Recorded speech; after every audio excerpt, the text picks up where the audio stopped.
A Nigerian will give you any amount of money if you give him services. Because if I want to produce now, my customer need my water or need my block. Will I say this? No, once I check it that I will produce, I will get even 1,000 naira out of the supply. I will say, okay, let me produce.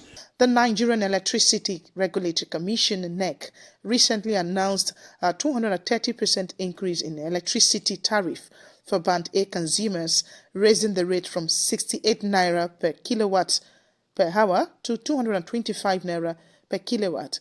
This hike affects about 1,974,385 electricity consumers. The tariff adjustment ostensibly aims to significantly reduce the estimated 2.9 trillion electricity subsidy in the 2024 fiscal year.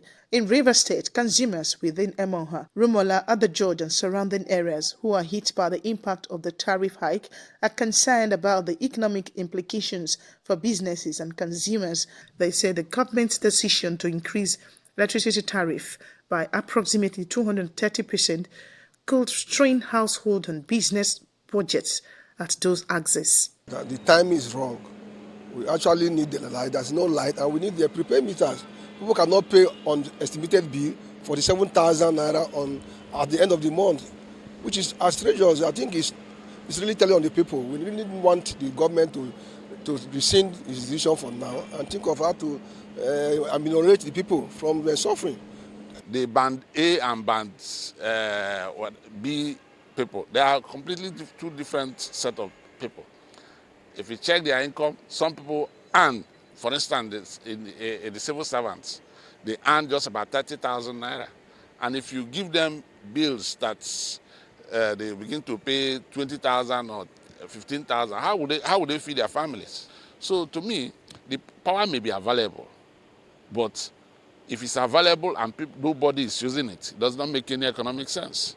Giving more insight into the impact of the policy, energy expert Mr. Moses Achu and an industrialist, Dr. Mike Elechi, regret that consumers will pay more for the same amount of electricity usage for the burdened households.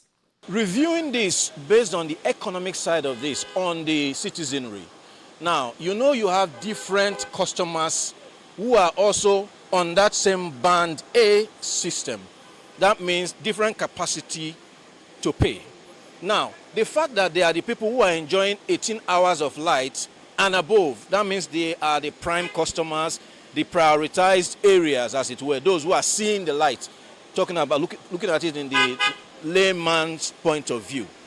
But the fact that they are seeing the light does not mean that they may have the full capacity to pay for the supply.